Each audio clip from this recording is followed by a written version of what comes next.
All right, here we go. Episode 43, KT Confidential. Welcome. Today, we've got Zach Rayner.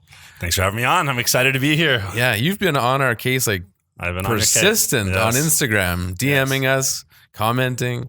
So I'm glad we got you on here. No, for anyone out there wondering, the slip into the DMs does work, but you got to be persistent and you got to show that you want it. So I'm thankful to be here, and I hope to lend a little bit of my expertise to the discussion. Yeah, for sure. So obviously, the insurance industry we're very involved with, and real estate, and we always get questions about insurance. So it's nice to have you here to answer some of those.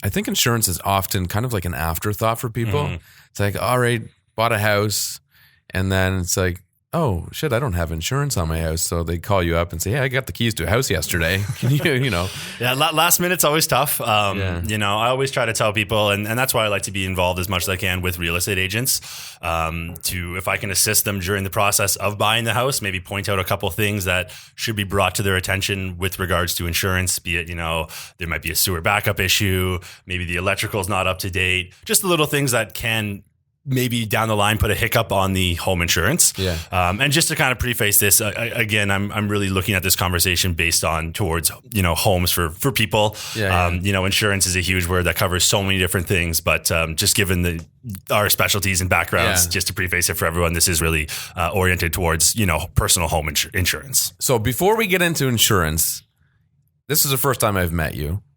We've spoken a little bit on Instagram. Nobody else, not many people probably know who you are that are watching or listening. Of course. So why don't you give us your history? Tell us about you. Where'd you grow up? What did you do for a living? How'd you end up where you are today? Yeah, well, like the good majority of people in the insurance industry, I fell into the industry basically. Went to school in Hamilton, McMaster. Grew up just down the road from Milton in Mississauga. What did you do at McMaster? Political science. Okay. Yeah, so no insurance background. There's really no insurance programs offered at a university level. There's some risk management stuff and things like that. But after leaving school, I'm not a big fan of school, and that's a good example as to why. Yeah. Usually ended up somewhere else. Yeah. My school of insurance was, the first 6 months that I got into a neighborhood brokerage in South Mississauga. Yeah. And really they were well established, 50 years plus. So it was, and really for most people in insurance, you don't get dropped into the sales position right away, the producer position as it's called. I got dropped in there right away. So just kind of learned a lot in the first 6 months to a year about how to treat people, learned a lot about insurance, of course, but learned a lot about sales in that first year. So that was the big learning lesson, I would say. My full background is I got my REBO license in 2012. REBO is the Registered Insurance Broker of Ontario. And essentially that allows me to sell insurance as a broker in Ontario. Cool. The last 5 years, I've spent the majority of the time practicing within personal lines insurance. So that, to simplify things, there's so much lingo to simplify things. That's really home and auto insurance is what is my majority of my background is. And that's what brings me here is that some of the things I've learned over the last 5 years, I really see misinformation, or not to call it misinformation, but there's a lot of confusion out there in the market, I would say. So some of those things that I would love just to educate people up front so that they just don't make a mistake down the road. It's regardless of who you're buying insurance from, buying it direct channel, through the broker channel, like through your bank or through an insurance broker.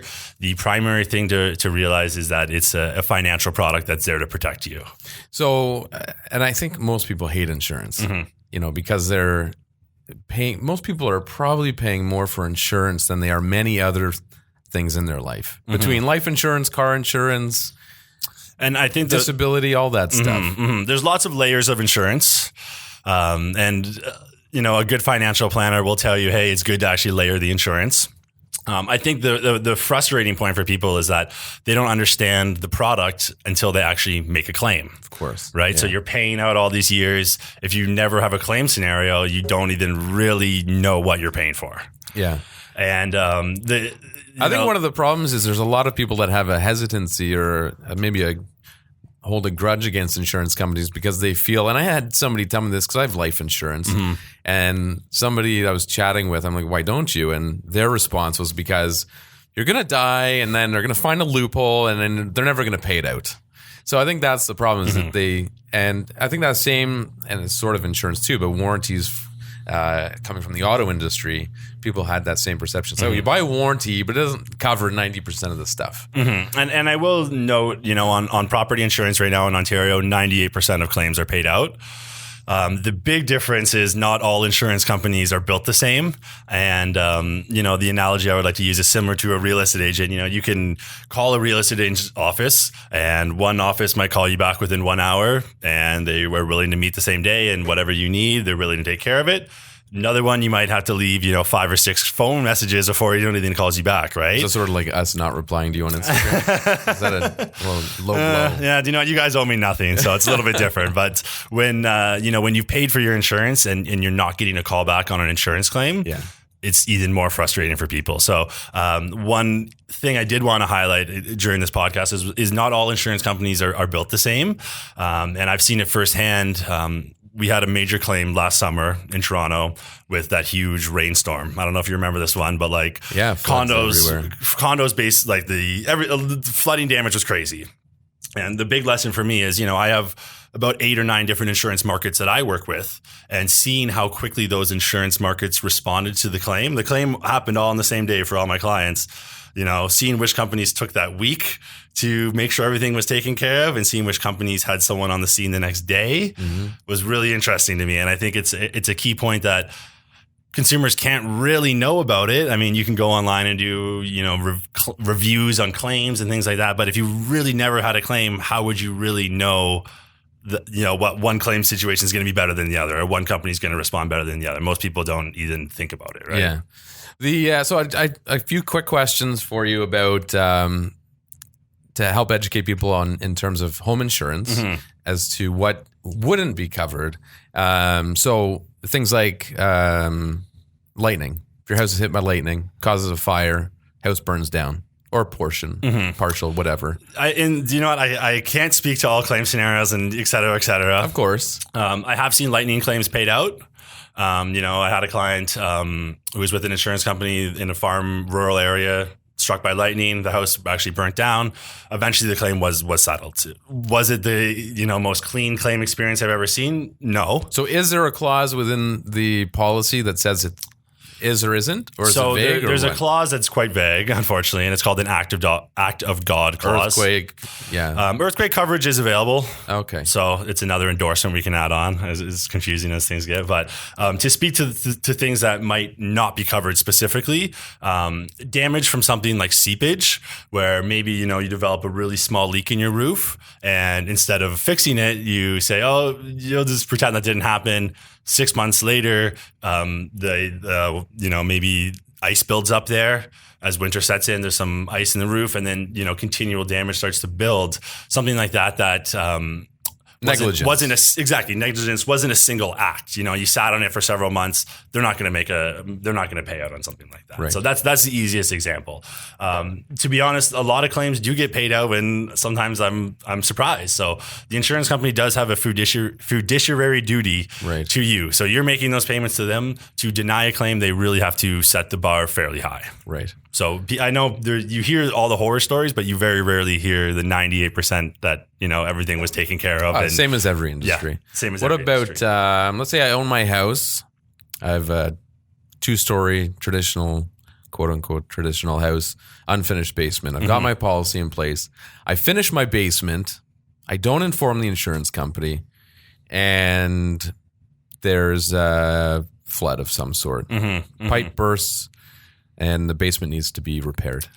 Chances are you're not going to get it repaired to the standard that you probably had it at. We might be able to find coverage for that within some of the other areas. If there's additional contents coverage left over, we might be able to shift it there.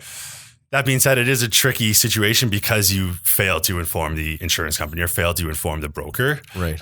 So, if there's $200,000 worth of upgrades, new kitchen, 2 new bathrooms, new tiles, heated floors, that's definitely going to be an issue. So in those situations, I always just tell people, pick up the phone.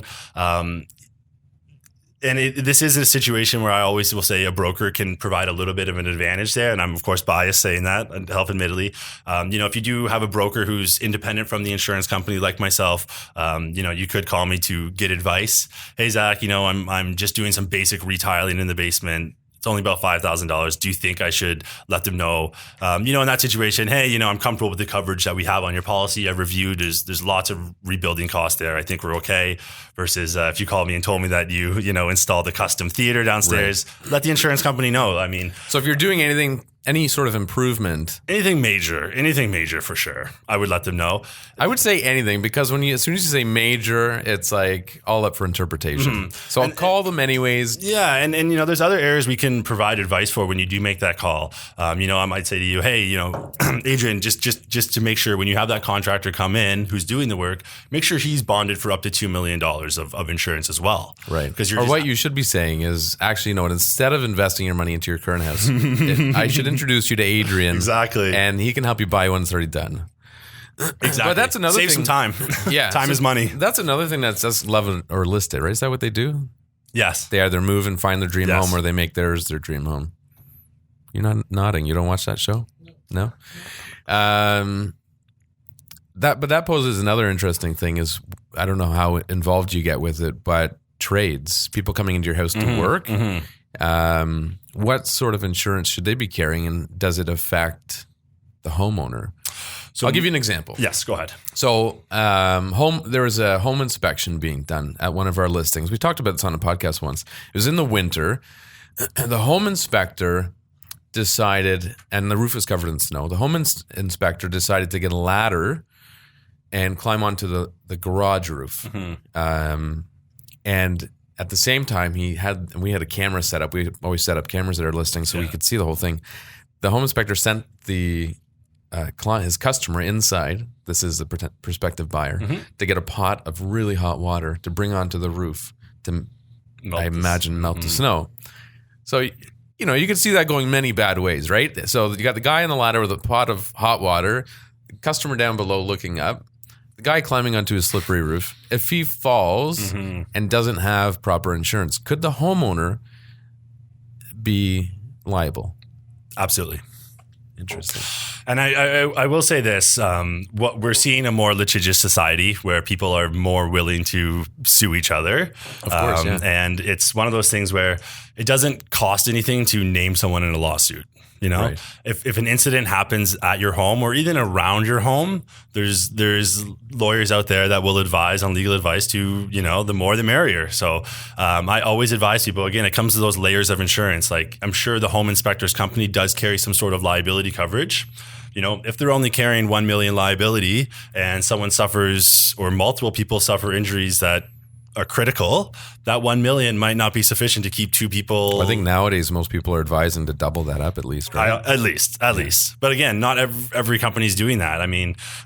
Looking at the commercial market in Canada right now, I think people would be shocked to see what companies are actually carrying for insurance wise. It's not as everyone or thinks. How many people are coming into your house with zero insurance? With zero insurance. And if you're hiring nannies, if you have some sort of house cleaners, if you're bringing a chef in to maybe cook meals a couple of days a week, that would be nice. My wife would be really happy if I hired a chef. And the more extensive your lifestyle becomes, the more risk you're taking onto your home insurance. Right. So again, as and everyone has a different situation, but if you are finding yourself moving into maybe more of a high net worth situation where you are maybe having a caretaker come or you have a property manager at your home, I would definitely advise at that point to seek specific insurance counsel. Yes, it's a good idea. Yeah. Now, there were a few specific things you wanted to touch on. I did, and one of them, which is a huge one, and we'll kind of go, there's a couple questions here, I think, relating to the condo insurance. The first one was regarding tenants insurance. Okay. Question we get all the time, and I think you hear it a lot. Do I have to have my tenant require insurance, essentially? So yes. I brought here a copy of the new Ontario standard lease. I'm not sure if you can see that there. This is, the standard lease that everyone's signing now in Ontario. Yes. Here in section 11, again, I'm just going to read it out. I don't know what we can see. There's two check marks to check. One is there are no tenant insurance requirements. The second one is the tenant must have liability insurance at all times. If the landlord asks for proof of coverage, the tenant must provide it. So if you are a landlord and you are checking that box off for your tenant, it is now the law that they have to at all times have tenant insurance. So it's to the landlord's discretion. It is. Essentially, this lease leaves it up to the landlord's discretion. Right. My advice, if I was the landlord's insurance broker, would be to always tick the second box requiring the tenant to carry their own insurance coverage. And that insurance coverage would be liability and personal content. The important thing for the landlord is the liability section. Right. Because again, you're just layering that insurance, additional insurance, because... So why would to help someone understand, why would the tenant need liability insurance? What sort of situation could they run into where that would come in? So I'll give two quick scenarios here. One is focused on the liability. One will be focused on the contents. The contents is pretty plain and simple, right? Most people, they don't understand that if there was a big fire loss and smoke billowed through the whole building, like you can't use your couch anymore. You're going to want to throw that out. It stinks. All your clothes stink. Right. Your computer doesn't work anymore. Your TV doesn't work anymore. Those nice blinds you bought, they're not smelling too good either. People understand, but the extent of damage the smoke will cause is usually more than the fire. And you're not going to want to sleep in that mattress anymore. Right. All your pillows are going to need to be replaced. So when we start actually adding all those things up, a lot of people that I see are carrying, $10,000 on their contents coverage because they wanted the best price. But if something happens like serious smoke damage, that $10,000 is going to maybe get you a new bed and new sheets and a couple of things and new clothes. But you're going to be starting low. So it's maybe for a student. Yeah, for a student. And it's for a student, $10,000 is fine. And I always tell people, like, if you want to take lower coverage, that's okay. Just understand that's why the price is cheaper. It's because if something happens, you're not going to get as much on the other end. Yeah. On a liability perspective, anytime you're bringing anyone inside your home as a tenant, you're also assuming the liability for that. Maybe an easy one for some of our students or younger people that are watching this to understand is if you have a party, for example, everything's going great, someone overfloods the toilet in your condo. Next thing you know, that water's leaking downstairs below into the unit below. They have nice custom flooring down there. They have those expensive blinds that you press a button and they go up. All that stuff gets fried. They don't want to pay that $20,000 downstairs. So they decide to serve you a lawsuit for the $20,000. Hey, you invited that person into your house. They caused a bunch of damage to my unit.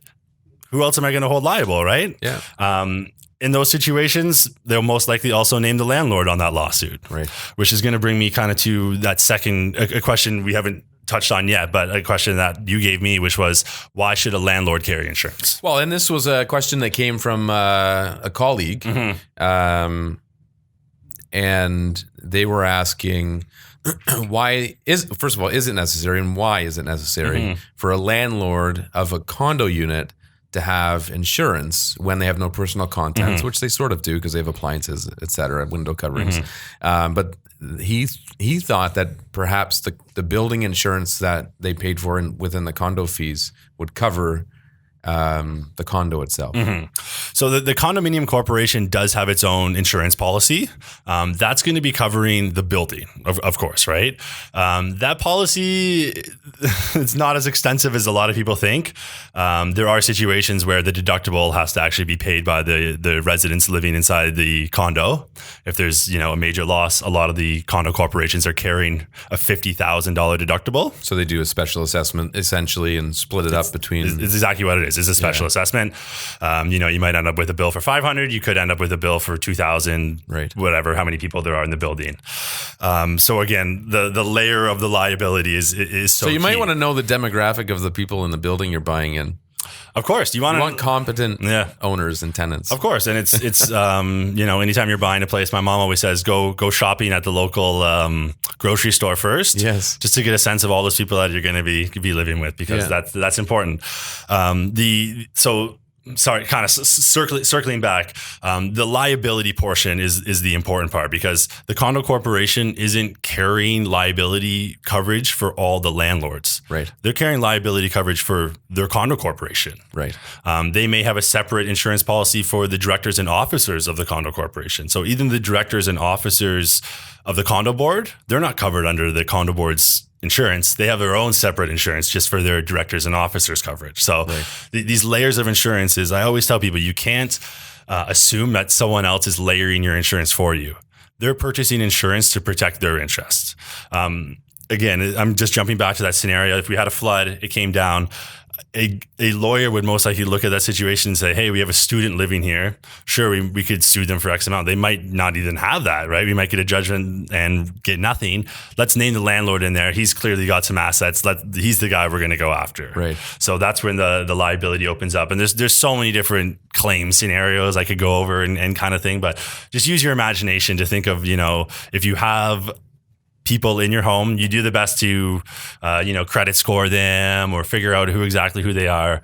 Once they're in there, it's their place. They can invite anyone else they want. And the cost for that type of insurance is negligible, really. Yeah. Like if you can't afford it, you probably shouldn't be the landlord. Yeah, honestly, condo policy started around like $400 a year for some decent coverage. Yeah, so pretty reasonable monthly. Pretty reasonable, expense, I would say. Yeah. What else did you have on there? I saw Kitech. We had a company in here, and we were chatting about Kitech, and it's becoming more and more common now as those houses are being sold. It sucks.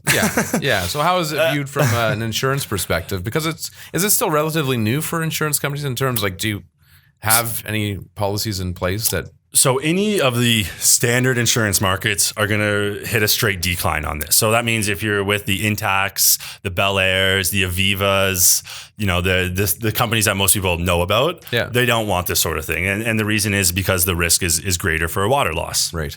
That being said, and the reason I wanted to bring this up is there are options out there.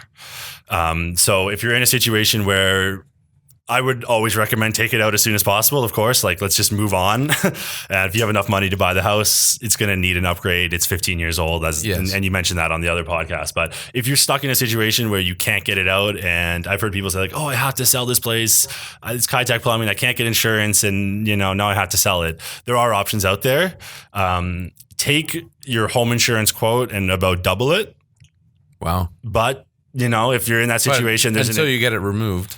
Yeah, and those policies we can set up on a monthly basis, similar to a renovation type policy where it renews every month. Yeah. So if you're in a situation where, hey, the house is for sale, it's vacant, and it has Kitech Plumbing, and you're thinking, I'm going to lose this deal.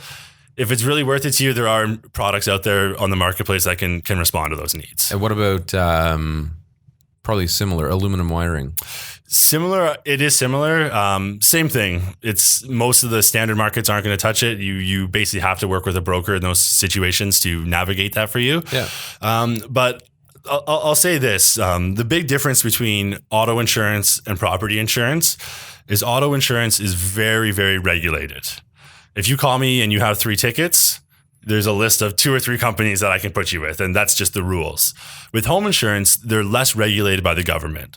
So if you have a good broker who might be able to say, hey, this guy's got 3 other properties that he'll bring over, and, we'll get his car insurance and bundle that up as well, they might be able to actually reach a solution there. So don't be scared to negotiate a little bit.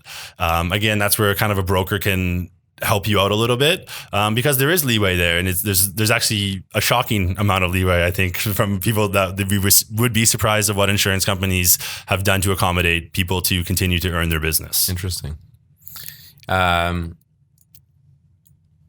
Sewer backup you'd asked or you'd mentioned. I saw that somewhere.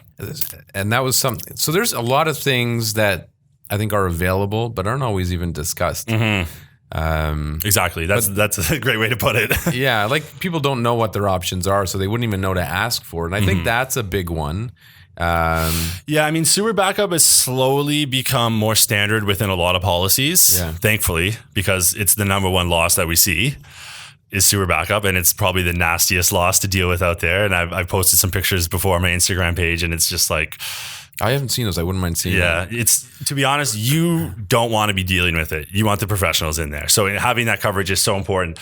The big thing I think is to look at the limit, not just, I have sewer backup coverage. There's certain companies out there, not going to name them, but their limits of sewer backup start at $10,000. Which won't do much. I can't say. Oh, sorry. Did you say no? No. Okay. I mean, I don't know. Which wouldn't cover much. It wouldn't cover almost anything. Like $10,000 you need to get a professional company in there to rip out the floors right away. Well, and there's companies that specialize in this stuff. Yeah, and I've seen the if you were finished basement and you have a sewer backup claim, you can expect the claim to start from $250,000 to $500,000. Really? Yeah. Wow. So it's like there's because you're tearing it apart, you're having to dry it all out. What is all this shit? Is that shit? Yeah. Oh my gosh. Yeah. That's gross. Yeah. And this happened to a friend of mine who I had insured with sewer backup. Yeah. They were renting in a really nice modern home in Mississauga, 20 years old.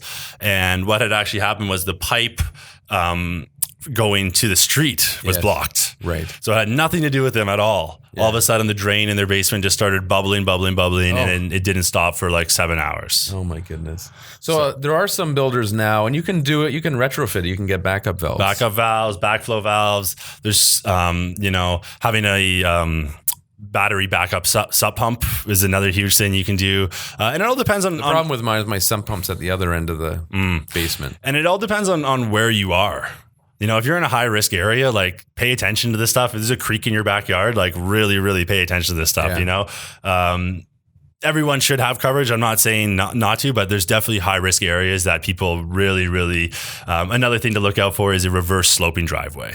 Right. So you don't see many of really never being built anymore like that. No, they're not being built. And here in Milton, there's a mix of, brand new homes and older homes. So depending again, and I'm sure it's just another reason to call your insurance guy up front, right? If you're saying, hey, I'm looking at this property, I'm about to put an offer in. Can you just take a peek at, if there's anything going on here? Yeah. We have access to a lot of software that helps us appraise homes. Yeah. We have access to information from the tax corporation MPAC as well that can give us a good sense of just a lot of different details. And we also have access to the habitational insurance tracking system, which if needed, we can pull a report to show if there's been any previous insurance claims on the home. Right. So none of this is free, Yes, but it's if you work with a good broker and you've given him some good business, he or she will do that for you. So as a realtor, one of the there's a system we go to where we can pull clauses and drop them into our agreement. And one of the pre-made clauses is for an insurance to verify insurance coverage on a home that's older than 25 years. What sort of things are you looking for? If somebody calls you up and says, hey, I've bought this house, it was built in the 80s. Is there anything in particular that you would advise them to look for? Or are you sending somebody out to look at the house? It depends on the client. For a lot of my higher end clients, there is a full on home inspection that occurs from the insurance company side. Okay. They're using heat detection tools. Like they can shine a laser on the electrical system and see if there's any hot spots. They're using moisture detection tools. Again, it's similar to a home inspection, but their focus is specific to the insurance side. Yeah. If someone, is just sending me, hey, I'm just looking at this townhouse, something simple, I'll just use those tools that I have available to me. I mean, Google Earth, amazing tool. If you zoom in and you see, hey, there looks like there's a little creek back here. Yeah. Let's make sure we're giving you all the, not just sewer backup, but overland water coverage. If that, with the rain we've been seeing these days, like the waters have actually been coming up and flooding into people's homes. It's not just from the pipes. Right. So, okay, let's make sure we have the overland water too. That's really key. Again, what we kind of discussed with, have you had someone confirm there is no high-tech plumbing? Right. Have you had someone confirm the last time the roof was updated? If there's an older roof, the insurance company is going to want to get that replaced. That could just be another, expense to add onto the list. And if you're a first-time home buyer, it's like you don't want that expense list to be too big. Yeah. The aluminum wiring we discussed, copper wiring, or knob and tube, which is see a lot of it, but a really big red flag, of course. Yeah. I mean, at that point, you should be planning to do the full reno. Yeah. Other issues, and this is something thinking a little bit outside the box, but different areas have different postal code ratings for auto insurance as well. Yeah. Where you live can have a really big impact on your auto insurance rate. So just, I know there's so many other things to think about, but And the reason I say this is I've seen people move from, an area like Milton here to a more high risk area like North York or Brampton and seen an increase of like $2,500 to $3,000 based on their postal code. Well, I had a friend that was in Burlington and they moved to City Center, Square One, and their rate went up $300 monthly. Yeah, so right there, that's about $3,000 a year, right? Yeah, so that's a huge expense. So a lot of people, and we always try to educate our clients that are moving outside of where they live, and they're considering different areas. Like your cost of living isn't just what the purchase price of the house is. It's your property taxes, your car insurance, and car insurance, especially if you're moving to or from Brampton, can change dramatically. You get a lot of people moving here from Brampton. Or contemplating both areas. Yeah. And that's one thing they don't even think about. Yeah. I mean, it's one of those strange things because a lot of people don't understand that, hey, if I move, my insurance rate's going to change. So that's focused really on the auto side. From the home side, I think we really touched on a lot of the things that are important. Just the last thing I wanted to talk about with home is vacant properties. Okay. So I don't know how consistent it is between insurance companies, but what do homeowners that have a vacant property need to be doing to maintain their insurance? So there's a couple different scenarios. And again, it does vary from insurance company to insurance company. If you dig through the policy wordings of your own policy, you'll see a vacancy clause. Some have it at 60 days, some have it at 90 days, some have it at 30 days. So it kind of depends on how strict your insurance company is. Is that typically the shortest is 30? The shortest would be 30. Okay. Most are between 60 and 90 days. Okay. So, so if you go away on vacation for a week, if you're on vacation for a week, everyone goes away on vacation, right? Right, but can you get in trouble if something happens? No, okay. Not in my opinion, at least. Okay. I usually shut the water off anyway. Yeah, and if you're going away for a month, for sure have people come by and check the property. Like you would want that anyways, just not even from an insurance standpoint. I think the big thing is with the vacancy is one, when someone's selling a home, obviously it's impossible to know. It's not just hard; it's impossible to know how long it's going to be on the market for. If you're hitting the point where you're on the third month, no one's been living there the whole time that it's been for sale. It's looking like things are going to keep staying on the market, or you might pull it off the market, but the home's going to stay vacant. 100% set up a vacant home policy. Right. Again, it's not as much as people think. It all depends on the rebuild value of the home, of course. To give a general sense, for about 3 months for a standard bungalow, 2,500 square foot bungalow, you're looking at about $1,000 for $2 million liability and for rebuilding costs of the home. For the year. That's 3 months. For 3 months. For 3 months is about $1,000 for a vacant home. Okay. The real risk there comes in, squatters, vandalism, that sort of thing. That's their primary concern with the vacant home. And that's where the liability portion is. They're not just concerned about rebuilding the home. Right. They're concerned about, if something bad happens there, no one's there. Yeah. So, and again, if you're planning on doing a renovation of the home, again, there's the insurance product. We just added, a renovation waiver. You're insured for having the contractors come in the home if something happens again too. So right. a little bit of cost there, but it's not as much as I think people dream up in their heads. And to be honest, I've had so many people, can't we just not say anything? And the truth is, you cannot say anything until you need them. But if a claim arises, they're not going to pay out. Yeah, of course. Right. So it's a moral risk that you're essentially taking. And I don't blame people. Everyone looks to the path of least resistance. And I even had my own sister say to me, "Can't we just say nothing?" Yeah. But any professional broker would, of course, or any professional would tell you that we can't do that. And you want to protect yourself, right? If you're renovating a home, that's your money that's on the line. It's your mortgage. Of course, the mortgage clause is going to say that it needs to have the proper insurance coverage. So don't want to be doing any sort of bad activities with the bank either. So there's so many reasons to take it seriously. I always tell people, like, if your lawyer called you up, hey, I need 20 minutes of your time, you're going to drive right to his office and sit down. If your accountant says, hey, there's something happened, I need you to come in here and discuss this for 30 minutes, you're there. But people seem to think, hey, I'm just going to set up this online policy, take 5 minutes, and everything's going to be taken care of. But you have to take it with the same level of seriousness as the other financial products, or else you could get burned. Oh, for sure. So general rule of thumb is if anything's changing with your house or with the living situation, or if you're a landlord or a tenant, get insurance, call the insurance company and inquire. Yeah, at least. I always tell people get an insurance guy or girl. I always say get an insurance guy, but get an insurance guy or girl. It doesn't have to be me. Get someone who you trust, someone who's professional, who's or transparent. non-gender specific. Non-gender specific. Get an insurance professional in your life. Yeah. Someone who you can trust, an advisor, essentially, right? So it's because in the long run, they're going to help you. If it's someone you can just pick up the phone and just ask for some genuine advice, it makes it a lot easier. Because I know people hate calling their insurance company. They think, oh, they're going to record it, and if I tell them this, they're going to use it against me. As a broker, I look at myself as an advisor. So if you can find someone out there who is willing to advise you on things, it just puts you in a lot better position to navigate the crazy world, right? Because they can kind of simplify things, point you in the right direction, and make sure that if something happens, that your ass is covered, for lack of a better word. Yeah.